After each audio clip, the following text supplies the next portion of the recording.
谢谢大家，谢谢来了这么多人，非常欢迎大家来到我的新书《鬼魅之爱》的签售现场。我是作家关桥。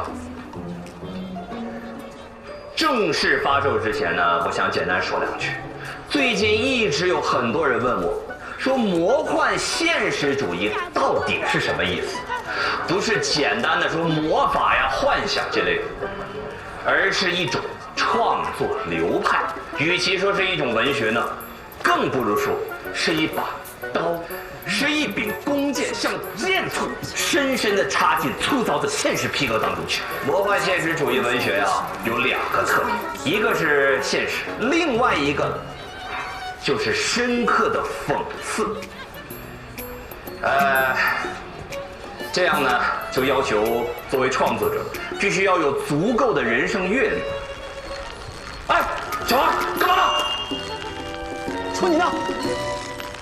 兵符什么煞？我写啥就是。马哥，你秤是不是坏了？这么多书，80。爱卖不卖？山淡淡那个花儿开哟。哦，周主编，关桥谁？我。哎，我稿废呢，咱是不是说好的？我要那堆书有什么用啊？上秤要80块钱，他当初怎么说的？你怎么跟我约的稿？你大爷！哎，你，喂，关作家，关作家，卖吗？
怎么睡这儿呢？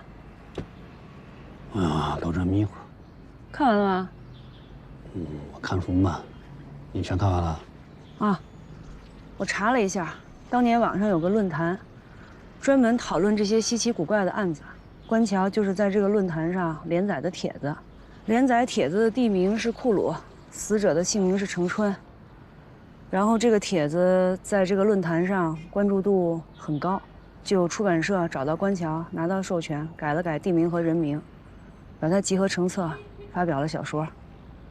小说的很多细节是当年那个案子我们没有公布过的，所以我觉得关桥可能知道一些我们不知道的。你有啥安排？找他聊聊。没有。我在秘书那儿。哦，里面。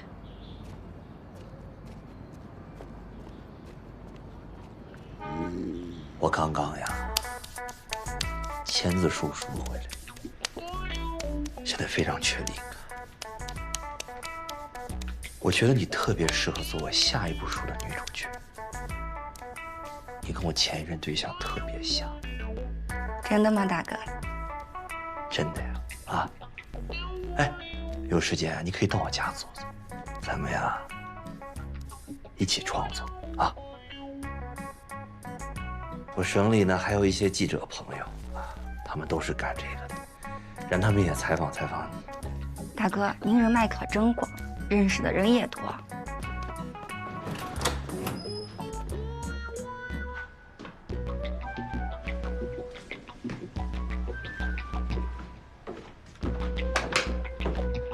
啊，关桥，有点事儿找你，跟我们走一趟。啥事儿啊？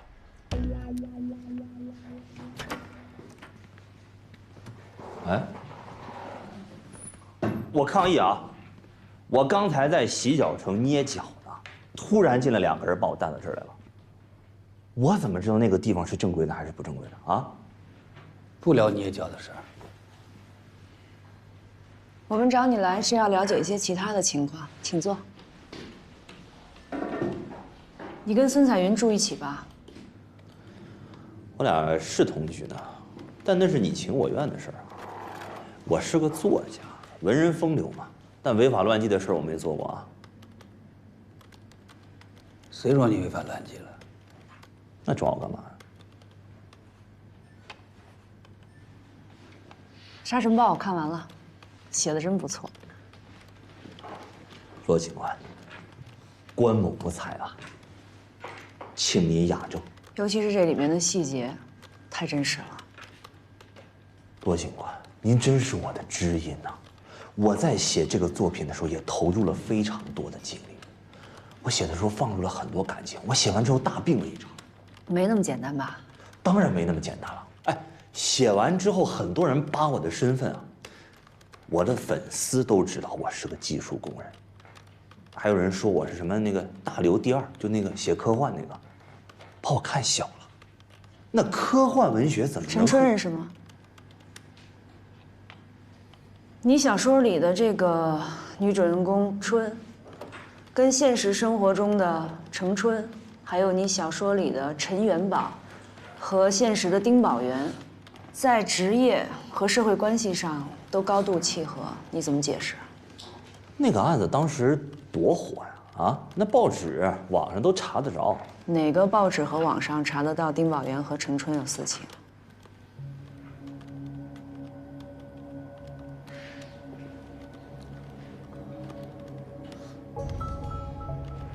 关桥，根据你小说的描述，你对程春因爱生恨，或者说内心萌生了占有欲。你觉得他背叛了你，所以产生了杀死程春、嫁祸丁宝元的想法。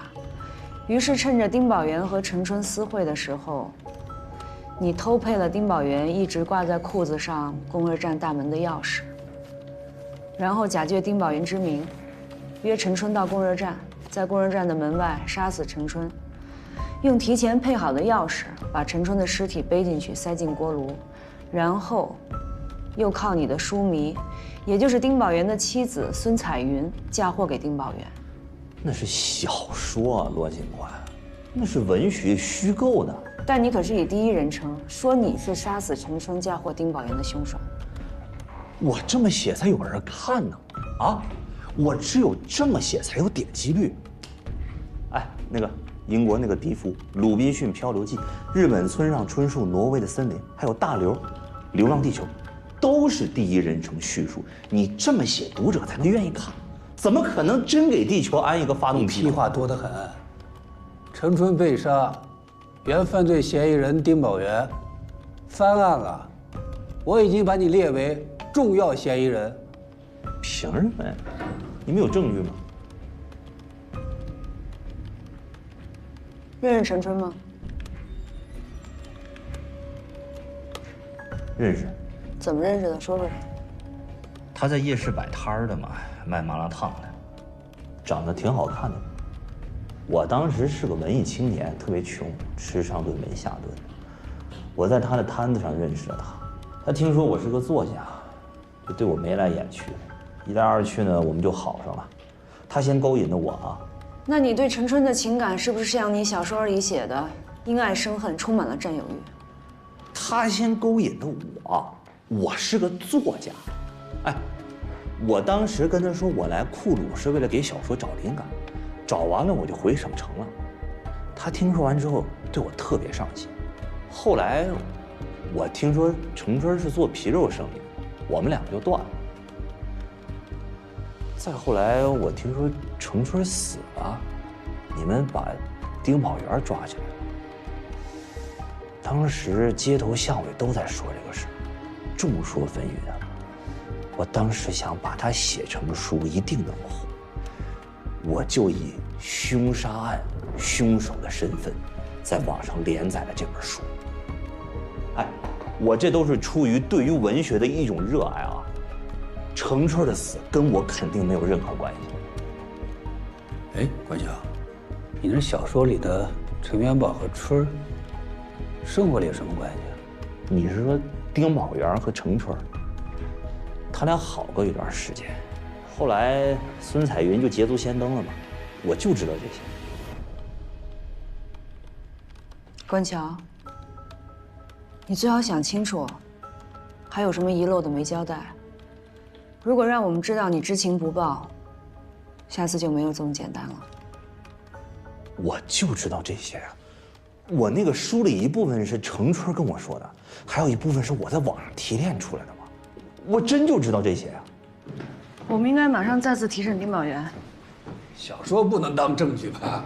除了小说，我们也没有别的证据。那你说怎么办？你是领导啊，我配合你工作呀。哎，王处，您来了，给你介绍。王处啊，我陈江河，终于见面了。啊，江河同志，你帮我看看这是什么？这什么？就在226焚尸案的案卷里面夹着，跟证据目录对不上。好像见过，忘了在哪儿见。是不是档案馆里疏忽了，把别的案子的东西放进来了？不可能，不可能，不可能疏忽。小罗啊，哎，你跟江河同志再认真查查这个案子。好。哎，王处啊，给个机会啊，请你吃我们当地最好吃的拌面。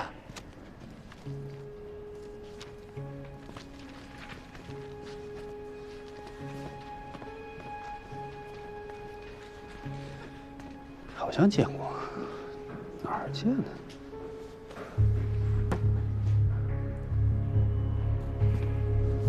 不会是别的案子的东西混进来的吧？我们在案子归档前都会经过仔细的检查，除了卷宗原件和备份的复印件之外，其他无关的东西不可能混进来。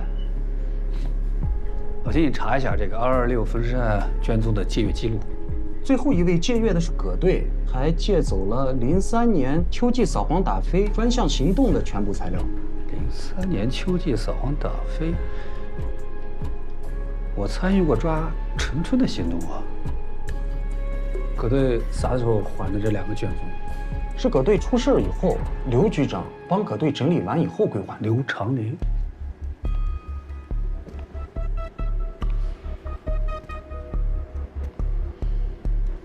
老钱，你帮我找一下03年秋季扫黄打非的卷宗材料，尤其是陈春的东西。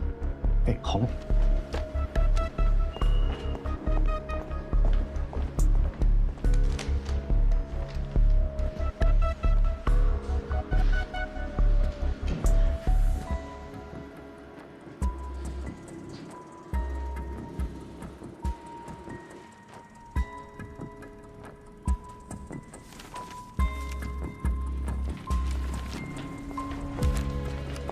老陈，这就是03年扫黄打非没收的物品，陈春的物品和记录应该都在这里面了。好，谢谢啊。嚯，扫黄打非，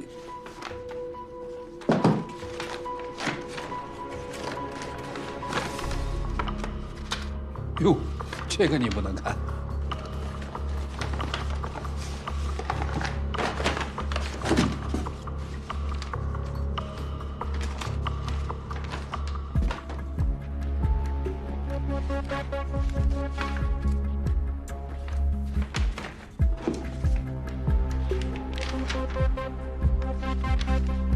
对上了。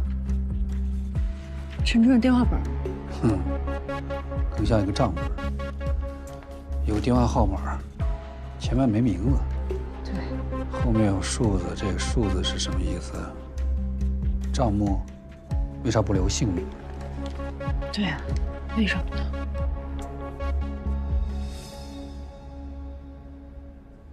哎呀，我咋这笨呢？我是否当年就应该想到了从陈春的人际关系入手？太笨了。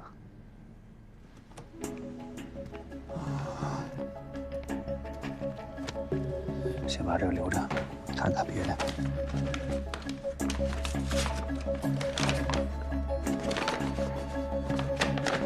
电话本上一共有32个电话，除了一个来自于省城，而且没有实名登记，其余的都是本地号码。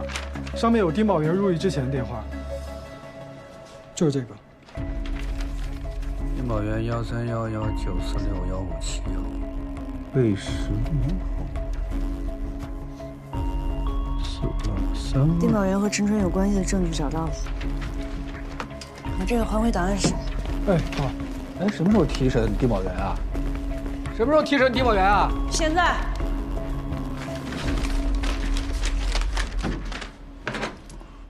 这个是陈春生前的记账本，找找自己的电话号码。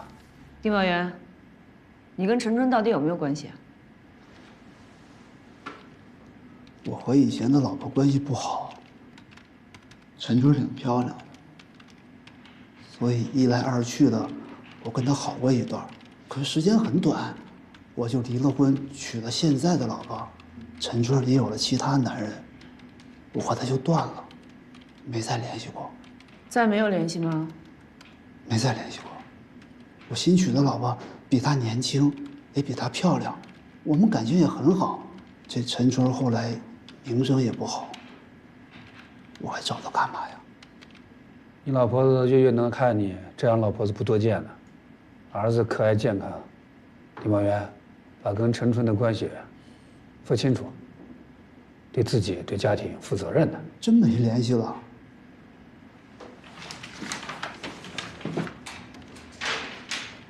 这是陈春死前的3个月通话记录，看看有没有你的电话号码。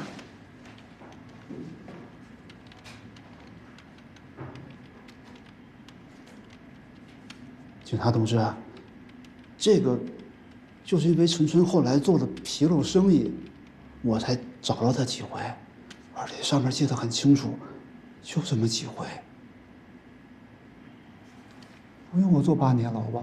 你的事情不止这几回。没别的了。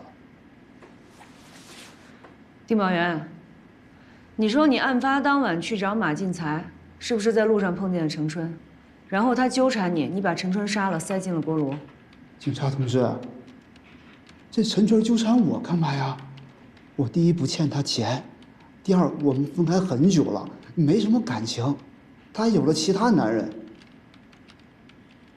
那按你这么说，这前前后后只要跟陈春有过关系的男人，都有可能是凶手啊？说你跟陈春的关系。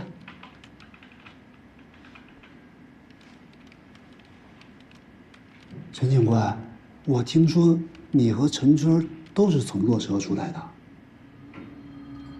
是不是你们也认识？有一本小说叫《沙尘暴》，你们看过吗？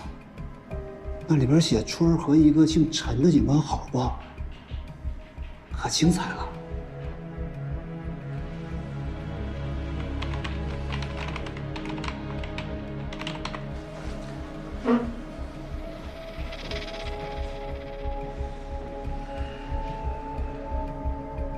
你这个松锅啥意思？就这本小说，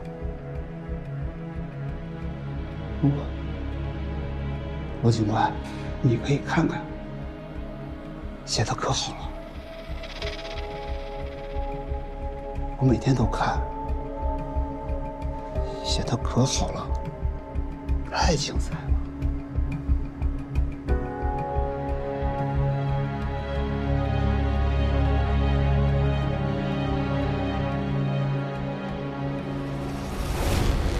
下官，谢谢您配合，有什么需要再来找您。好。老陈，到饭点了，有什么当地美食带我尝尝去。走啊，老夏走了啊。哎。吃羊肉粉还是羊肉面？你是哪个？我是哪个？我吃粉啊。粉儿。大碗小碗。什么区别？大碗就是多4片羊肉。小碗。吃不了羊肉。有点膻。他们家一点都不膻。老板，大小碗羊肉粉1碗。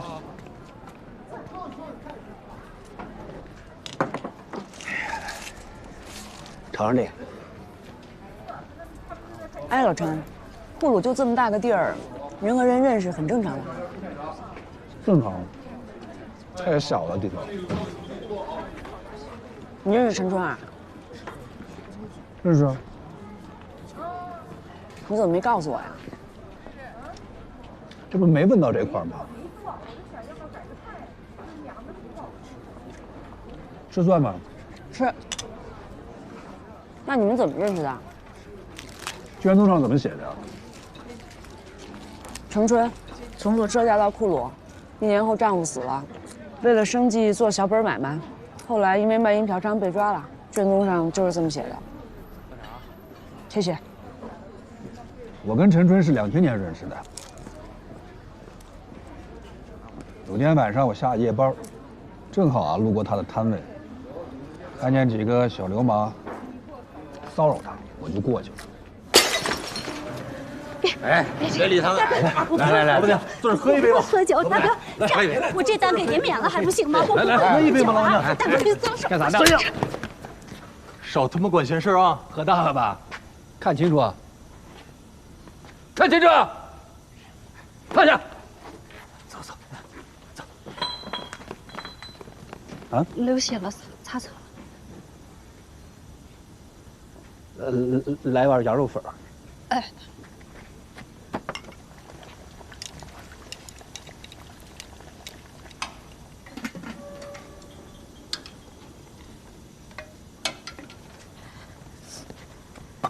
这送您的，您先吃着。以后这种事儿报警啊！啊，谢谢。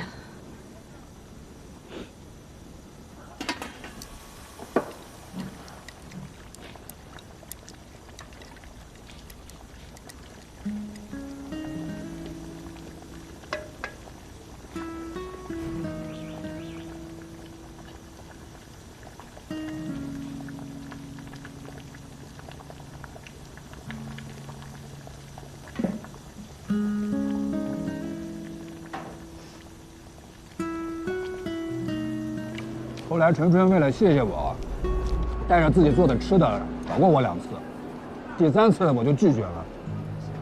人家对你这么好，你为什么拒绝？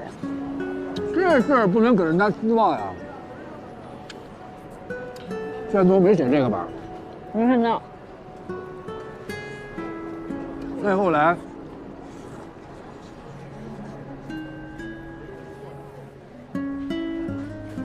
我就去省城进修2年，又回到库鲁，一直没联系。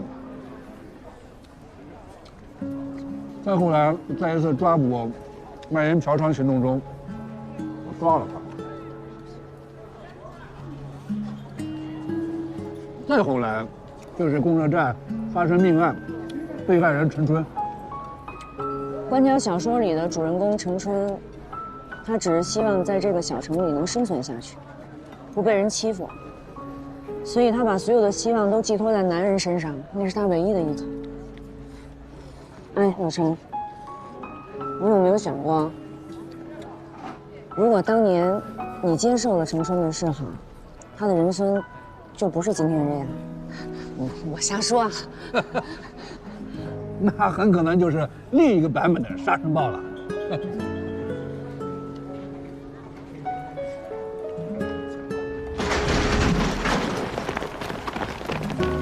别动！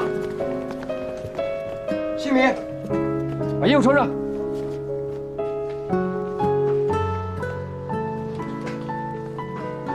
蹲着，蹲着，蹲着！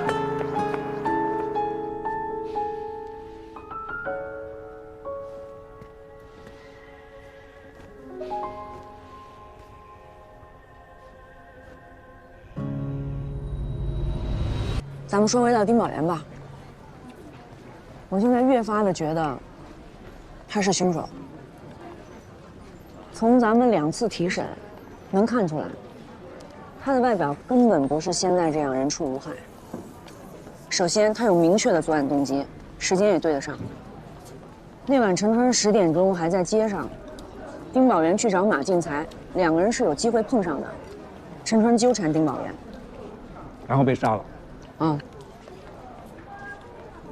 丁宝元说了，陈春不止跟他一个男人有纠葛，为什么要等到他们分手的时候纠缠他呢？陈春跟丁宝元分手以后，丁宝元一夜暴富，陈春知道丁宝元有钱了，所以去纠缠他，这是有可能的。丁宝元当初承认杀了陈春，为什么不承认他们有关系认识呢？他承认跟陈春有关系，就会有故意杀人的嫌疑，量刑会更重。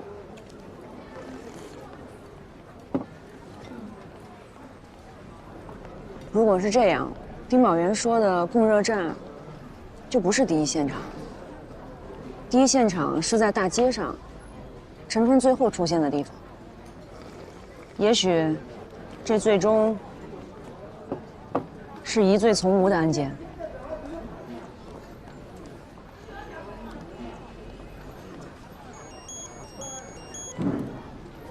我接个电话啊。喂，案件有进展，但证据还没找到。行，你放心吧。挂了啊。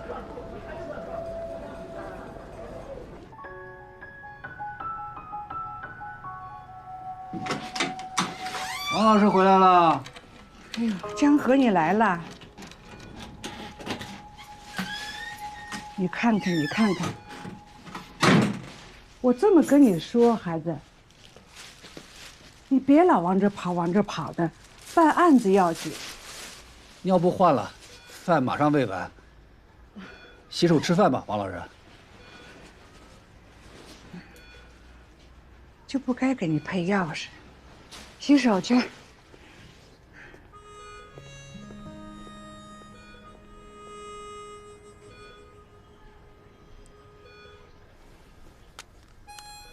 哎呦，这饭都做好了，真好。去看看。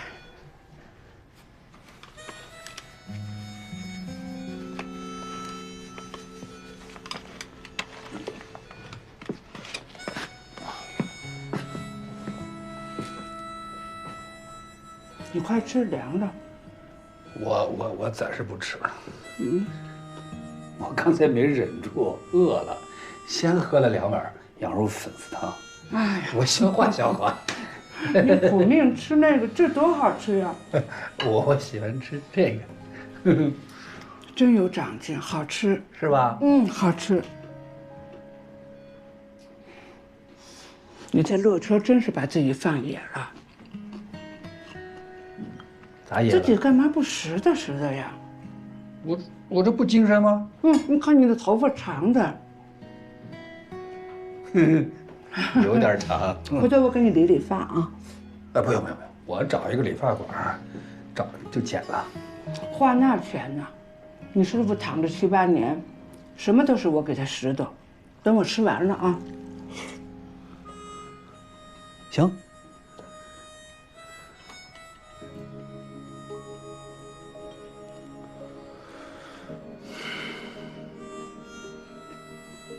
我师傅在公安系统上干了28年了啊。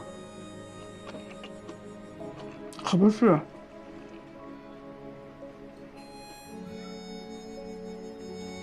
这些年来，我师傅有没有哪个案子心里不落地的？有，就工作站那个。咋不落地了？我感觉，从丁宝元判了刑，你师傅就添着心思了。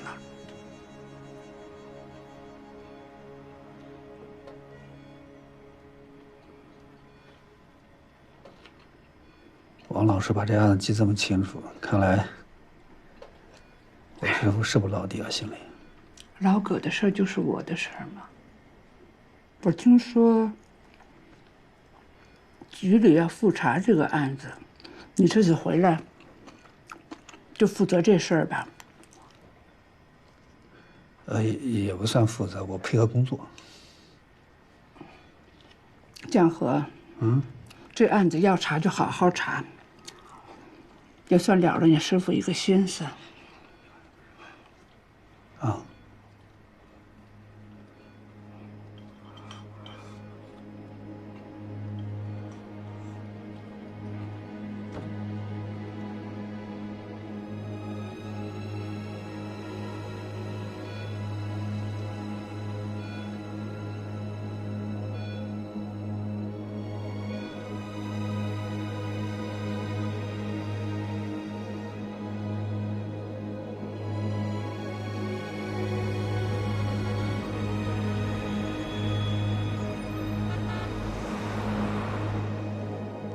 丁宝元，你认识陈春吗？认识不？我知道他。你就说你认识不？不认识。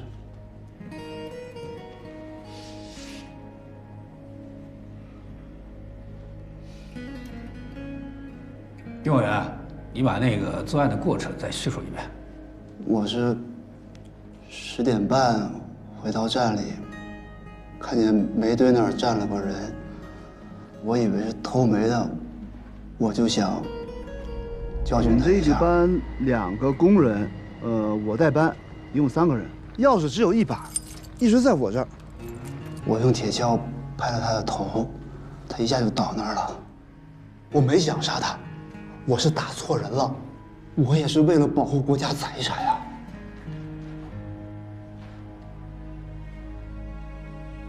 你对你的供述是要负法律责任的，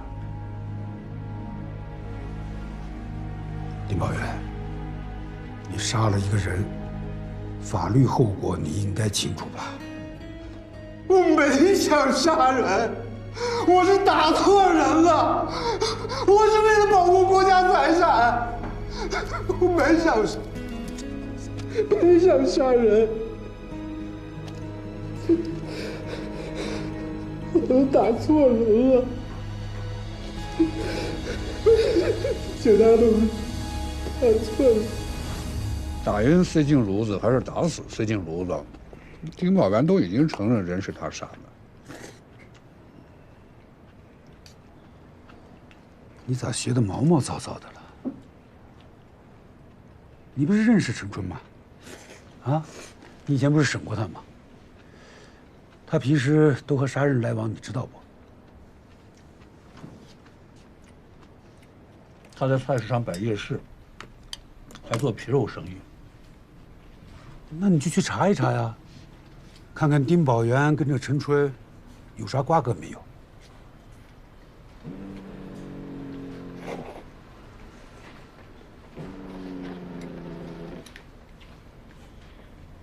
哎，老婆，我跟师傅在一起呢，你跟他说。说好了，这个案子破了，走人。听见没有？破了走人。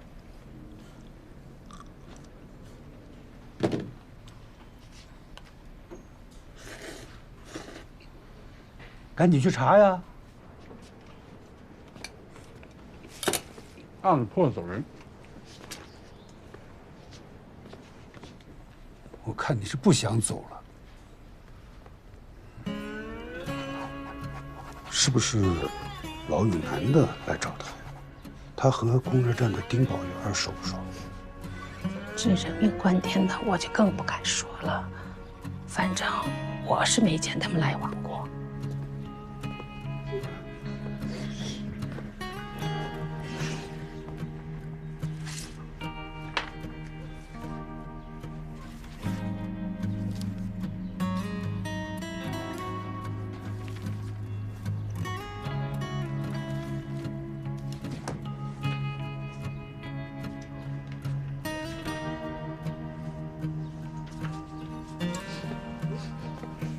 这是程冲的字吧？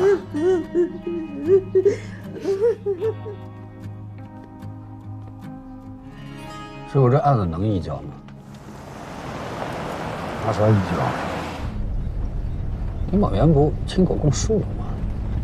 光有嫌疑人的供述，没有证据配合，咋移交？拿啥给嫌疑人定罪呀？程冲银行卡丁宝元取的，他老婆子孙彩云都指认他了。你找着银行卡了？他老婆7年前他杀人了？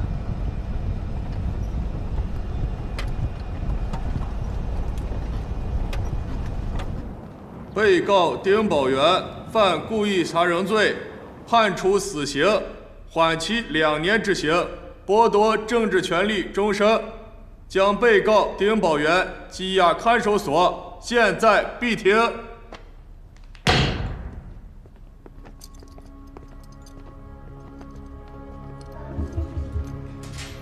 宝元哥，宝元哥，你放心，我一定会好好照顾孩子的。宝元哥，等我好消息啊！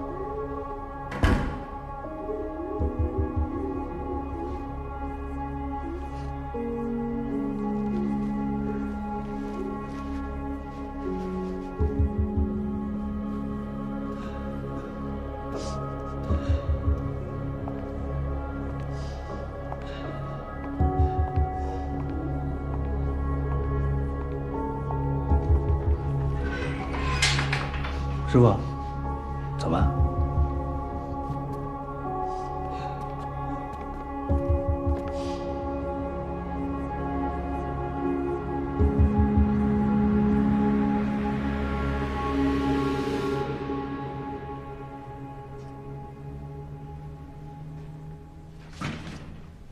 哟，加班呢？剪头发了？看出来了。小罗，今天你说那个丁宝元杀人动机，我想了想，觉得不成立。怎么不成立啊？我是这么想的啊，这丁宝元呀，不惧怕陈春把他们俩的私情告诉孙彩云，因为呢，他俩好啊，在前面，孙彩云后来者。还有就是孙彩云能攀上这个丁宝元，那就是路上捡到了一个大元宝啊。丁宝元不会因为这个勒索杀了陈春的。要照你这么说，他没有杀人动机，丁宝元就不是凶手。那他当年为什么供认自己杀了人呢？我以我的生命保证。我们绝对没有刑讯逼供，他当时就是自己承认的。有一种可能，什么？替人顶罪。替谁顶罪啊？8年前他剩下的亲人，除了跟那个前妻的女儿，就剩下怀孕在身的孙彩云了。他替孙彩云顶罪啊？有可能啊。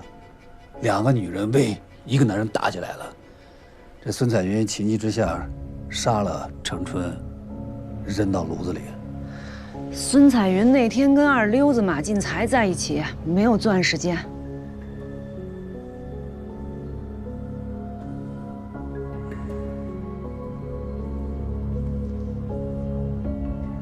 那就剩下刘三成、马良了。他俩联手不能吧？他俩要是联手，这纯纯从炉子里调出来，都烧成灰了。如果是他俩其中一个呢？你这是推断，你这也是推断。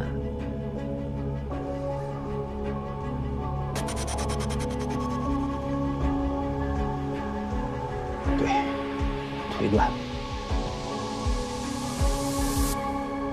在取证方面还是有进展的。进来。小罗啊，刘局、王处找我，怎么了？最近跟陈江河配合挺好吧？挺好的。案件有什么进展吗？老陈跟我说了一个有意思的推断。什么推断？他说丁宝元当年有可能是替别人顶罪的。替谁顶罪？他老婆孙彩云。目前只是推断，还没有实质的证据。小罗，我们办案要讲究依据，不能只靠推断呀。具体说一说。通过我们走访调查，发现丁宝元的家庭关系很复杂。他入狱以后，他老婆孙彩云一直跟一个叫关桥的人住在一起，而这个关桥呢，写了一本小说叫《沙尘暴》。小说里边的这个情节跟我们当年的案件高度的吻合，而且非常的真实。你们靠一本小说进行推断？哦，那不是。我个人是这么想的，我们在陈春的证物当中发现了一个记账本，这个本上记录了多名与他发生不正当关系的男性的电话号码，其中就有丁宝元的电话。而且我看了当年的卷宗，陈春个人的社会关系这一块是一个盲区。所以我建议，接下来我们要着重调查一下陈春的社会关系。既然有方向了，就让他们查一查。大家手上都拿到清单了，是吧？小李，来，你负责把这2个人找着。大哥，哎，这2个你负责。就是在你们用话，说个话而已。他没犯什么事啊，为什么把他抓走了呀？他到底是怎么回事啊？他是好人呀！好人嫖娼啊！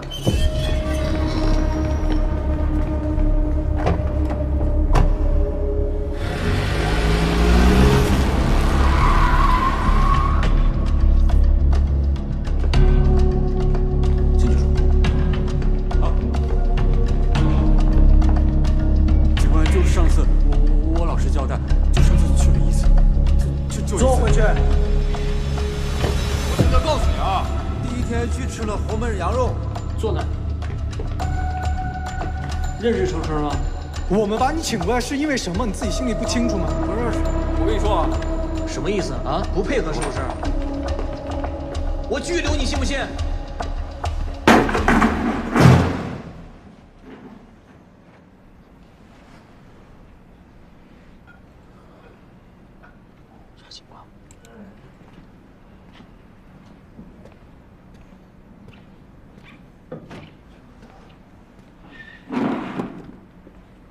哎，老马，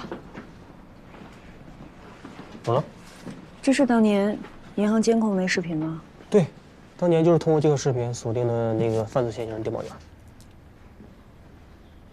看1分17。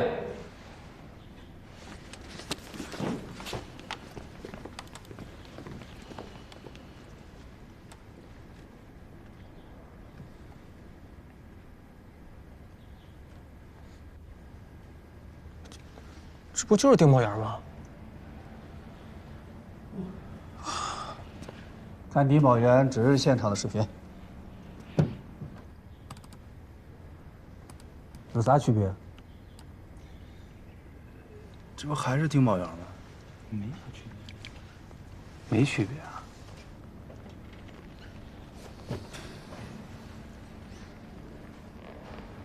丁宝元瘸哪条腿啊？右腿。对，右腿。右腿。右腿打不打弯？不打弯吧？打。没什么奇怪的。不打。不打。再看一遍。不打弯吧？谁？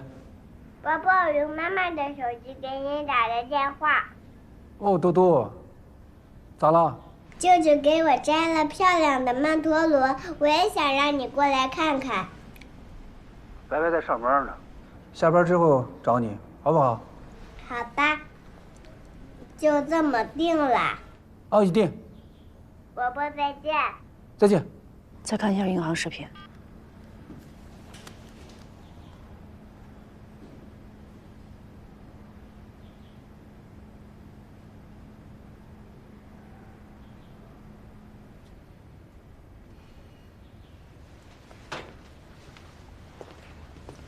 妈妈，再往前倒一下。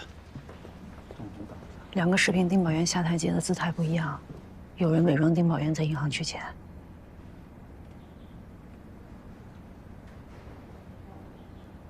那门口指认丁宝元的人证是怎么回事啊？银行门口大妈呀，卖包子啊。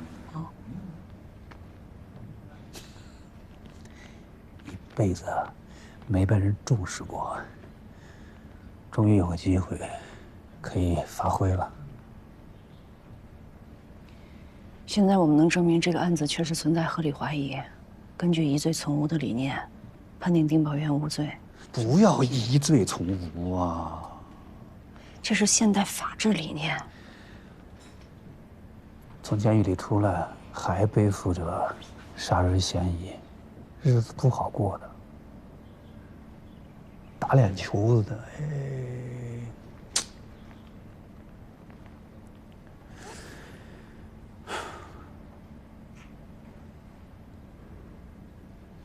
警队的希望们，别看，别跟我学。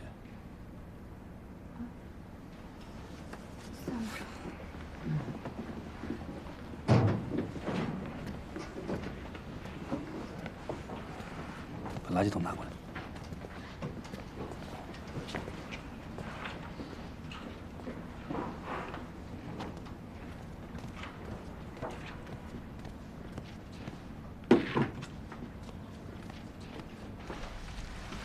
吃点水果吗？包个橘子。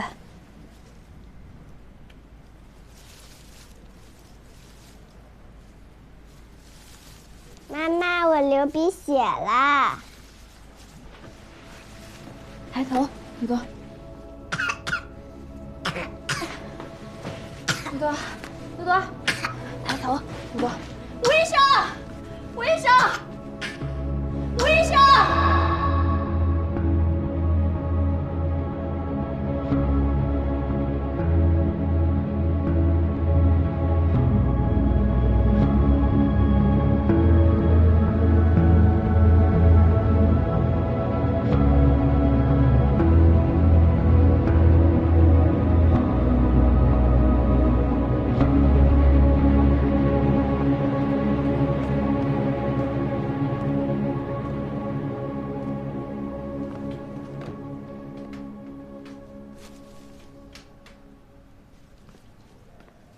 小姐姐呢？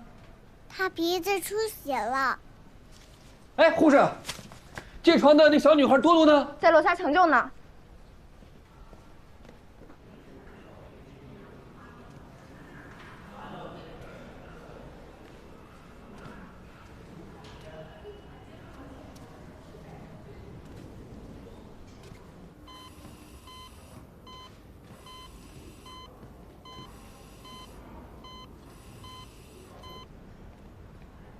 你好，大夫，我拿药。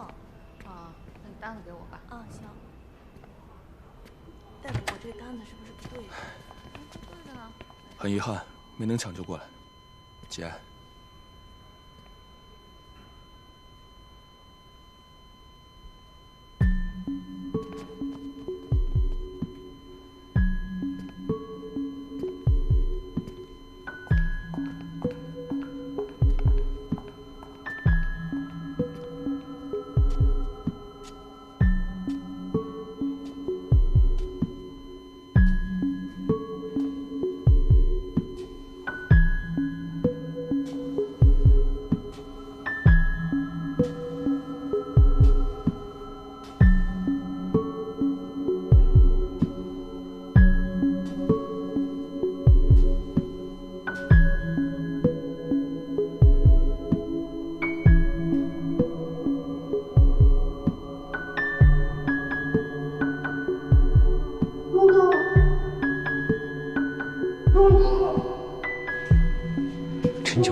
对吧？漂亮。多多，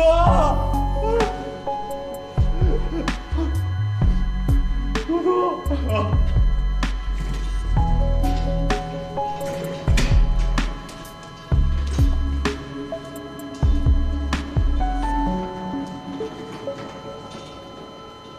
多多，草原的花就要开了。